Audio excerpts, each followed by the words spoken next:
আসসালামু আলাইকুম। আমি ফাহমিদা বেগম হালিমুন্নেসা স্বপ্নের অনলাইন স্কুলের পক্ষ থেকে জানাই স্বাগত ও শুভেচ্ছা। প্রিয় শিক্ষার্থীবৃন্দ, আশা করি আল্লাহ পাকের অশেষ রহমতে তোমরা ভালো আছো, সুস্থ আছো এবং নিরাপদে আছো। আমি আল্লাহ পাকের অশেষ রহমতে এখন ভালো আছি, আলহামদুলিল্লাহ। আজকে আমরা পড়ব নবম শ্রেণীর বাংলাদেশের ইতিহাস ও বিশ্ব সভ্যতা। আমরা আগের ক্লাসে পড়েছি মুজিবনগর সরকার গঠন কীভাবে হয়েছিল সেটা। আজকে আমরা জানব আমাদের জাতীয় পতাকা এবং আমাদের জাতীয় সঙ্গীতের ইতিহাস সম্পর্কে এবং বিভিন্ন স্মৃতিস্তম্ভ স্মৃতিসৌধগুলো সম্পর্কে জানব। তো আমরা আজকে প্রথমে যে বিষয়টা জানব সেটা হচ্ছে আমরা জানব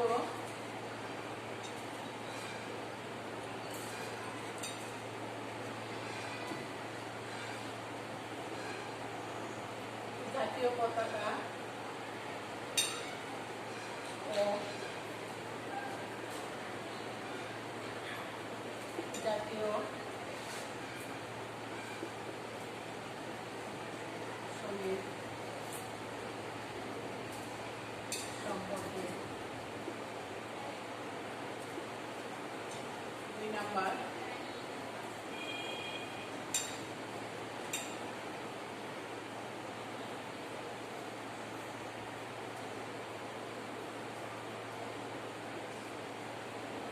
স্তম্ভগুলো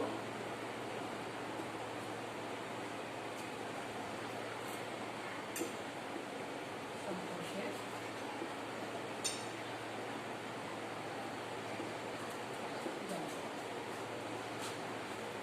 আমরা প্রথমে আসি জাতীয় পতাকার ইতিহাস সম্পর্কে। আসলে 1947 সালে এই দেশ বিভাগ হওয়ার পর পশ্চিম বাংলা ভারতের সাথে আসে এবং পূর্ব বাংলা হচ্ছে পাকিস্তানের সাথে। সেই 1947 সালে দেশ বিভাগ হওয়ার পর পাকিস্তান রাষ্ট্রের হওয়ার পর ভারত এবং পাকিস্তান রাষ্ট্রের জন্মের পর এই যেটা পূর্ব পাকিস্তান বলেছিল সেটা ছিল কিন্তু পূর্ব বাংলা, কিন্তু পাকিস্তান আমলে আজকের এই বাংলাদেশটা ছিল কিন্তু পূর্ব বাংলা হিসাবে পরিচিত। পাকিস্তান সরকার এই পূর্ব বঙ্গ পরিবর্তন করে পূর্ব পাকিস্তান নামকরণ করলে তখন বঙ্গবন্ধু শেখ মুজিবুর রহমান তিনি বিরোধিতা করেন। তিনি বলেন যে এই বাংলা নামের একটি দীর্ঘ ইতিহাস এবং ঐতিহ্য আছে, তাই বাংলার নাম পরিবর্তনের পূর্বে গণভোটের মাধ্যমে এই অঞ্চলের মানুষের মতামতের কি সেটা গ্রহণ করতে হবে, মতামতটা গ্রহণ করতে হবে। এবং 1971 সালে মহান মুক্তিযুদ্ধের মাধ্যমে এই বিশ্বের মানচিত্রে এই বাংলাদেশ নামটি সুগৌরবে প্রতিষ্ঠিত হয়। এখন আমরা দেখি এই জাতীয় পতাকা, বাংলাদেশের জাতীয় পতাকা আমাদের অহংকার এবং আমাদের জন্য একটা গৌরবের প্রতীক। অনেক রক্ত আর ত্যাগের বিনিময়ে আমরা এই লাল সবুজের এই পতাকাটা পেয়েছি। জাতীয় পতাকার সবুজ আয়তক্ষেত্র হচ্ছে এই বাংলার সবুজ প্রকৃতি, আর বৃত্তের লাল রং হচ্ছে শহীদের রক্তের বিনিময়ে অর্জিত সেই রক্তের রং। এখন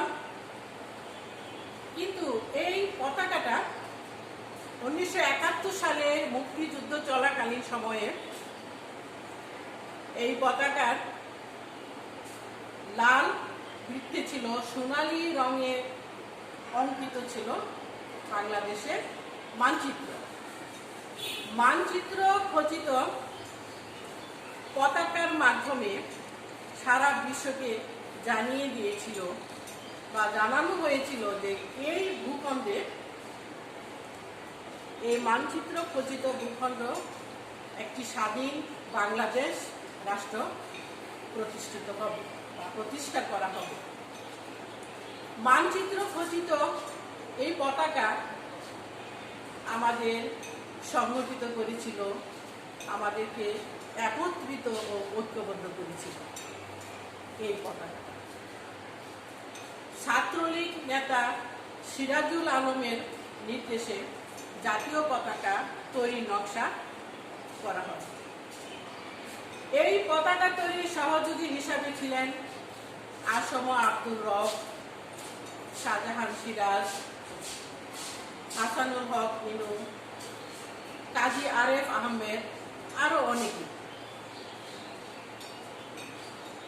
এবং 1970 সালে 6 জুন গভীর রাতে অত্যন্ত গোপনভাবে ঢাকা বিশ্ববিদ্যালয়ের জহুরুল হক হলের 116 নং কক্ষে এই জাতীয় পতাকা তৈরির সিদ্ধান্ত চূড়ান্ত হয়।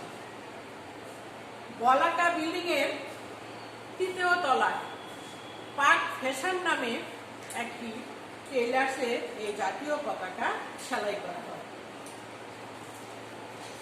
তো আমরা প্রথমে জানলাম যে আমাদের জাতীয় পতাকাটা প্রথমে ছিল লাল বৃত্তে, ছিল বাংলাদেশের মানচিত্র খচিত।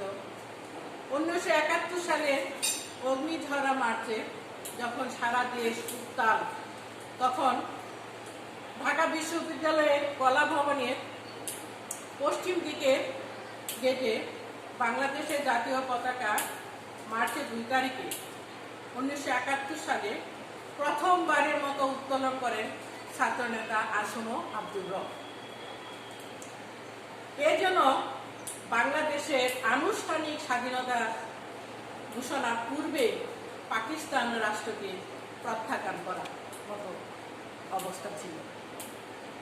বঙ্গবন্ধু ডাকে তখন সারা দেশে অসহযোগ আন্দোলন চলছিল এবং 23শে মার্চ পাকিস্তানে প্রজাতন্ত্রে ঘটেছিল এক অভাবনীয় ঘটনা।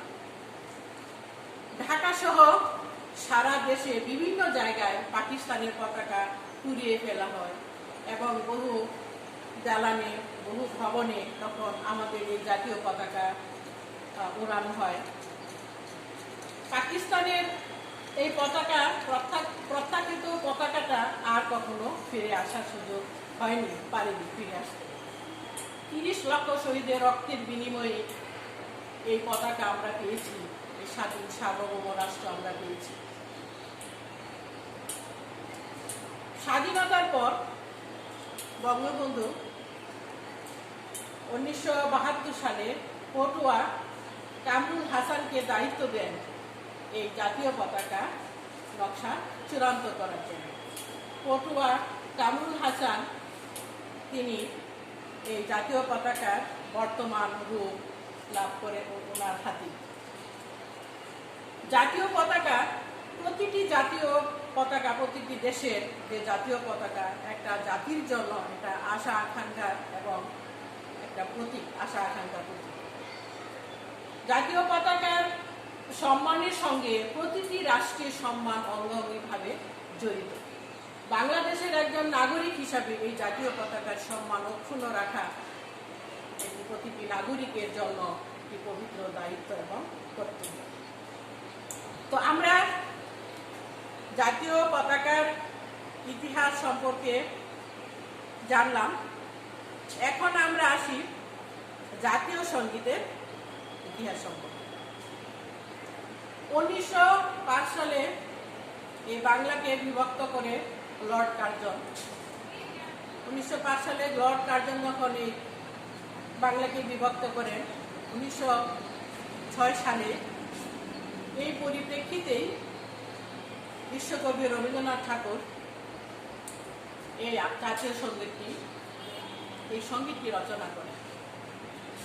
তখন এটা স্বদেশী আন্দোলনের সময় এই সঙ্গীতটি খুব প্রচলিত ছিল, খুব প্রচলন ছিল। স্বদেশী আন্দোলন এবং তখন 1971 সালের মার্চের 3 তারিখে, জানুয়ারির 3 তারিখে ঢাকার এক বিশাল জনসভায়, ছাত্রলীগ এবং শ্রমিক লীগের এক জনসভায় এই সঙ্গীতটি গাওয়া হয়। ঢাকা রেসকোর্স ময়দানে 7ই মার্চের ভাষণে এই জাতীয় সঙ্গীতটি আমার সোনার বাংলা আমি তোমায় ভালোবাসি এই গানটি গাওয়া হয়। এবং মুজিবনগর সরকারের প্রথম সরকার যখন গঠিত হয় তখন এই সঙ্গীতটি স্বীকৃতি লাভ করে জাতীয় সঙ্গীত হিসাবে। এবং এই মুক্তিযুদ্ধ চলাকালীন সময়ে এই সঙ্গীতটি স্বাধীন বাংলা বেতার কেন্দ্র থেকে সেটা প্রচার করা হয়। এবং স্বাধীনতার পর সাংবিধানিকভাবে আমার সোনার বাংলা গণপ্রজাতন্ত্রী বাংলাদেশের জাতীয় সঙ্গীত হিসাবে স্বীকৃতি পায় এবং ঘোষিত হয়। এই জাতীয় সঙ্গীত, এই গানের প্রথম 10 লাইন কণ্ঠসঙ্গীত হিসাবে এবং প্রথম 4 লাইন যন্ত্রসঙ্গীত হিসাবে পরিবেশিত হয়ে থাকে। এখন জাতীয় সঙ্গীত পরিবেশনের কিছু আনুষ্ঠানিকতা আছে। আমরা দেখবো এই জাতীয় সঙ্গীতটা কিভাবে পরিবেশিত হয়। 1 নাম্বার, স্বাধীনতা দিবস, বিজয় দিবস, শহীদ দিবসের মতো বিশেষ দিনগুলোতে এই জাতীয় সঙ্গীত, সম্পূর্ণ জাতীয় সঙ্গীতটি পরিবেশিত হবে। 2 নাম্বার হচ্ছে রাষ্ট্রপতি কিংবা প্রধানমন্ত্রী যেসব অনুষ্ঠানে প্রধান অতিথি হিসেবে উপস্থিত থাকেন সেসব অনুষ্ঠানে অতিথি আগমন ও প্রস্থানের সময় জাতীয় সঙ্গীতটি সম্পূর্ণভাবে পরিবেশিত হয়। 1 নাম্বার এবং 2 নাম্বার হলো। 3 নাম্বার হলো কোনো বিদেশি রাষ্ট্রপ্রধানের আগমনে বা গার্ড অব অনারের সম্মান প্রদর্শনের সময়, অভিবাদন প্রদানের সময় এই জাতীয় সঙ্গীতটি সম্পূর্ণ পরিবেশিত হয়। এ ধরনের অনুষ্ঠানে প্রথমে অতিথি যে দেশে থাকে সে দেশের জাতীয় সঙ্গীত এবং পরে আমাদের বাংলাদেশের জাতীয় সঙ্গীতটি পরিবেশিত হয়।